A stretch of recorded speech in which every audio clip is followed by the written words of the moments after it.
Good afternoon. It is with great pleasure and honor that on behalf of the AmCham, the American Hellenic Chamber of Commerce, I welcome you to the 32nd Greek Economic Summit and welcome the Vice President of the European Commission, Mr. Margaritis Schinas, live from Brussels. Dear Vice President, hello. Thank you for being here with us. It's a great pleasure for me to see you here. Thank you, dear friends. My dear friend Vasilis, I think you're the only one not celebrating today in the AmCham Presidium, because I have to say Happy Name's Day to Nikos Bakatselos, to Niki Lymperaki. We will have a chat later on. It is a great pleasure for me to be here with you, actually.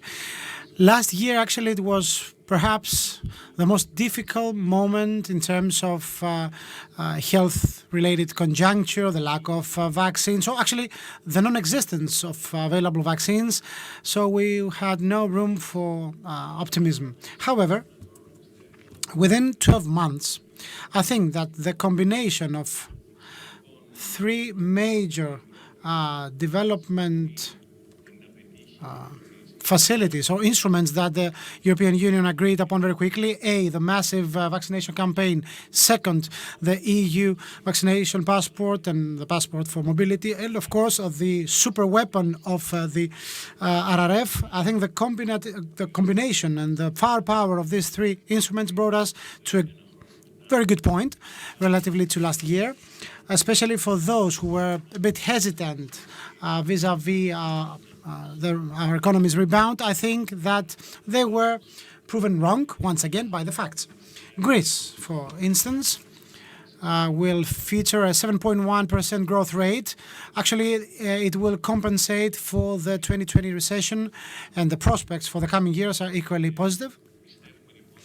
We strongly believe that we are at the beginning of this new era of growth, as Dimitris Papalexopoulos rightly described before.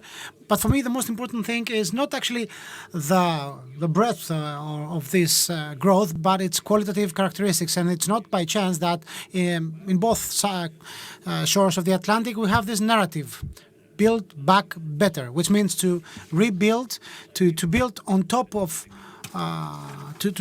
to rely and to build on this springboard of the post-pandemic world in order to have a brand new era of growth. For us, the main step for this new model is what we call the Green Deal and the digital transition.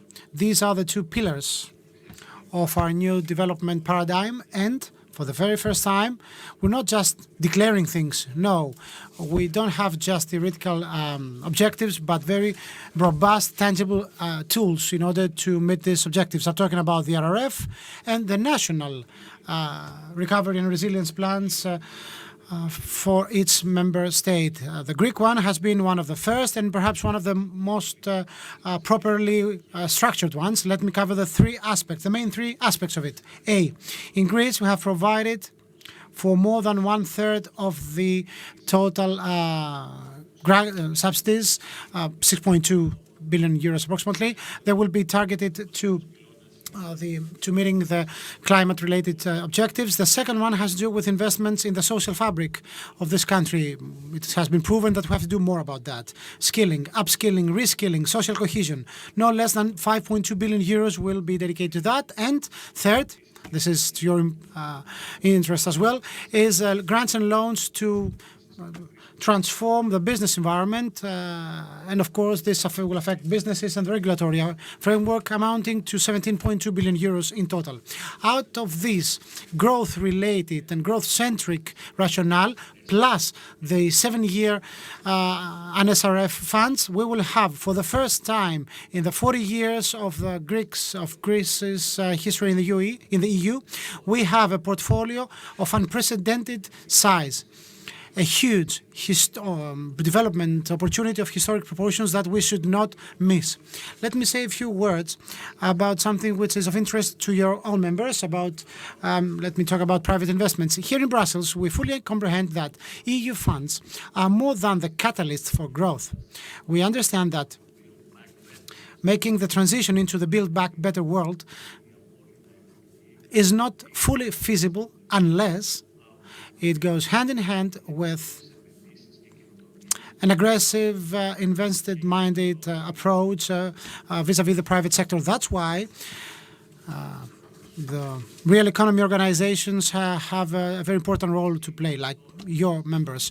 Also shaping the new regulatory framework, which we currently do in Brussels. So we give steady, strong incentives to the private sector to move on with investments and support this transition. This is a job we have to do with you, with your involvement, with your participation, especially in Greece. The U.S. let's say, related organizations have to be.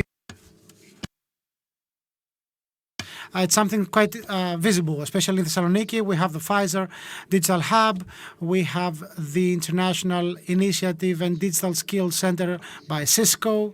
We have Deloitte's presence in the country. And of course, all in all, in country, we have aspiring investments by Microsoft and Amazon in the pipeline. So there is a huge dynamism on behalf of U.S. companies, which is more than welcome.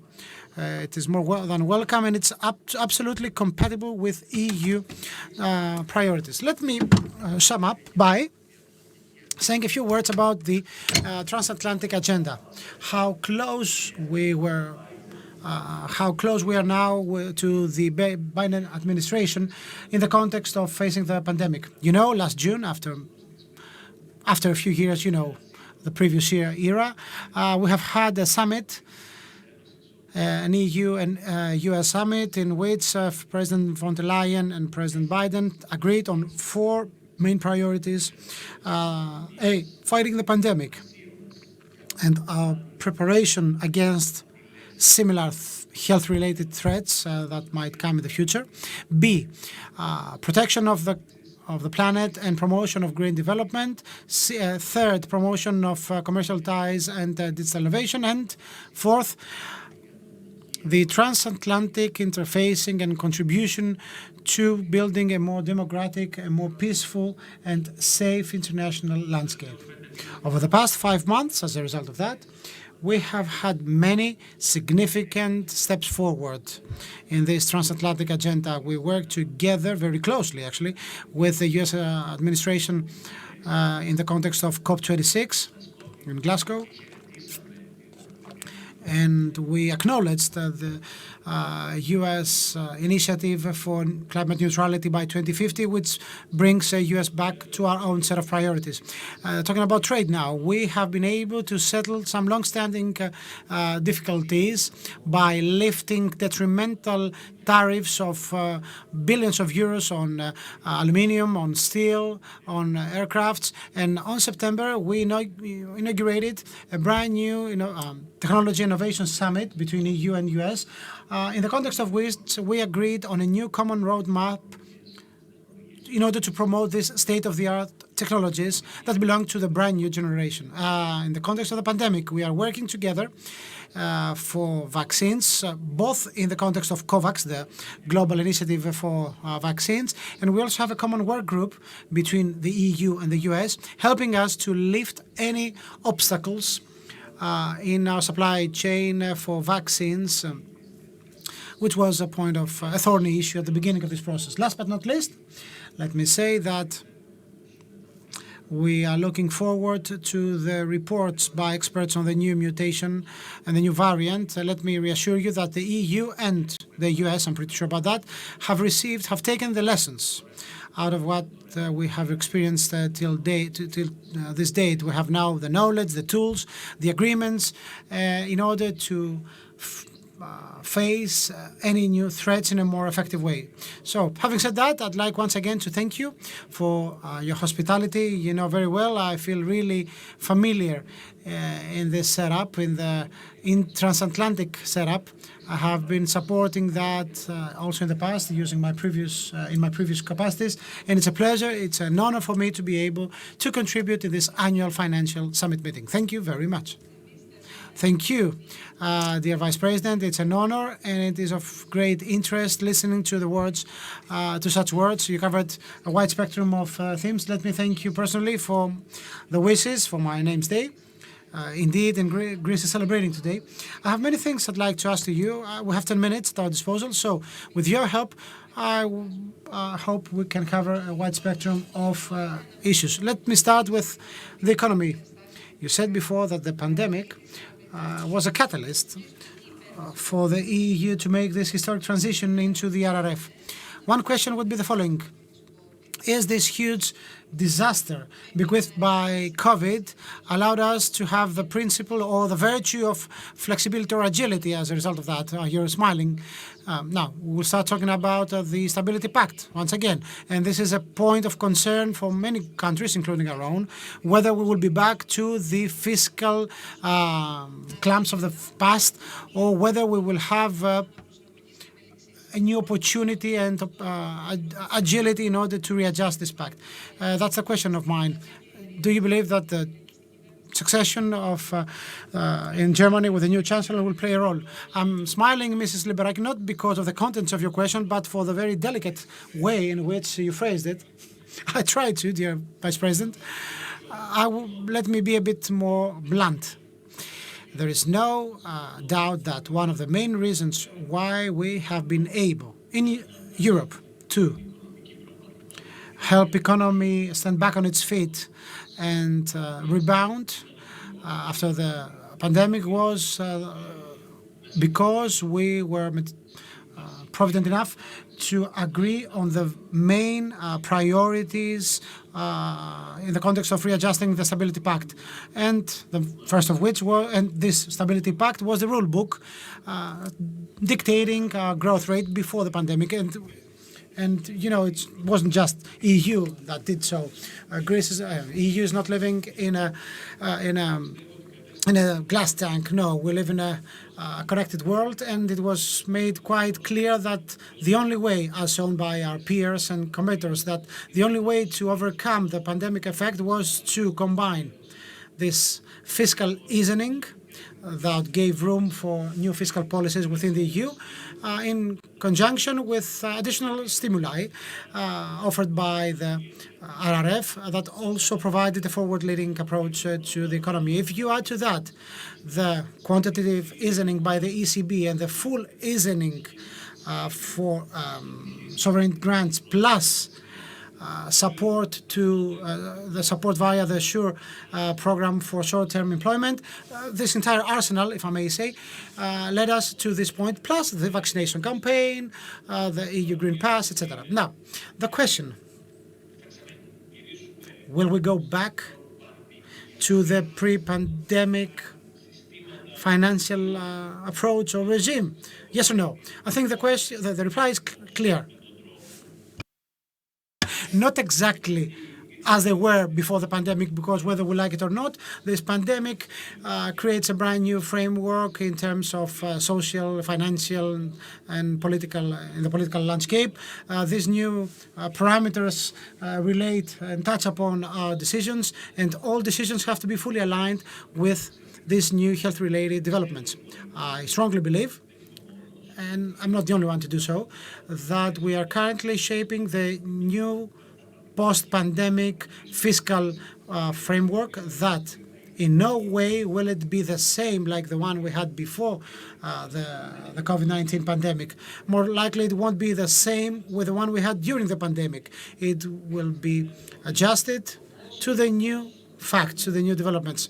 How exactly this will be? We have already started our consultations, we have ideas, we have proposals, maybe to exempt certain kind of expenditure from calculating sovereign debt. There are some ideas about that, and in order to close my reply, there's no doubt that the new German government, whose leader will be one of the main masterminds before for the pre-pandemic approach, so the current Chancellor Olaf Scholz will also give his own color. Will add his own color to this new policy that will be most likely a continuation of the previous one. So we don't have much time, but please be brief in the following one. You said something about the vaccination before. We heard what President von der Leyen said before. So do you believe that we are ahead of an obligation for a strong recommendation for obligatory vaccination, or whether Brussels will add the green passport as a prerequisite, apart from the vaccination, of course, to EU citizens? I will be brief in my reply. The mandatory nature of vaccination is on the table. The parameters of introducing this obligatory nature into our lives is not something to be decided on a unidimensional way. We have to have a top-level discussion between the EU governments. On next week, December 16th and 17th, we're going to have a summit meeting in which we will discuss about that. There's no doubt that we are talking about expanding this mandatory nature of vaccination. The non-vaccinated ones have certainly to be vaccinated, and those vaccinated have to get their booster jabs. How are we going to do that? It's up to us to coordinate ourselves, but there's no doubt that we need to do that. So we're talking about 150 million citizens who haven't had their vaccination yet. You said something about the Greek-US relationships. You also mentioned that in the context of the EU-US relationships. Let me stick to that, dear Vice President, given your capacity, and let me be less delicate compared to the previous question of mine. After the end of the Trump era, many talked about a brand new promising era for the EU-US relationships. Everybody said that the US is back. But 3 months ago, we woke up absolutely surprised by the almost secretive agreement signed between Washington, Canberra, and London. I'm talking about the EUUS agreement. I'm wondering, were we too hasty to have said that? Do you believe that we have many things to await from these new EU-US relationships? In brief, once again, US is back, but the EU has never left its commitment vis-à-vis a multipolar world. Second, in my introduction, I said that we are working very quickly on 4 sectors with our US friends and partners: ecology, safety, health, and trade. However, it is a fact that with respect to certain geopolitical developments, EU would like to have had more consultation with the US beforehand.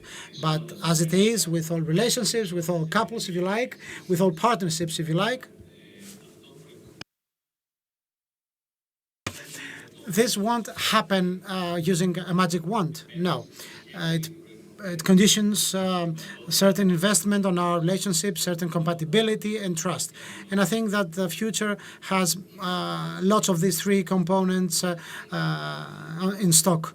Thank you for being so brief.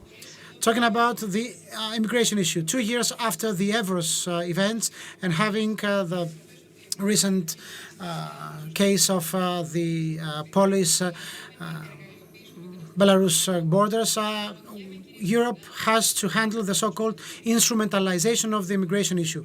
Do you think that EU has to tackle the instrumentalization of immigrants in a more practical way? I think this is a quite timely question. And I have to share with you some insights of mine. Indeed, instrumentalizing the migration issue is something that we have acknowledged and described in political terms, and we have efficiently dealt with politically as well, because none of these neighbors of ours who have tried to instrumentalize human suffering in order to attack Europe failed, both in Evros and in Feuta and in the eastern borders with Belarus. However, this political success of ours,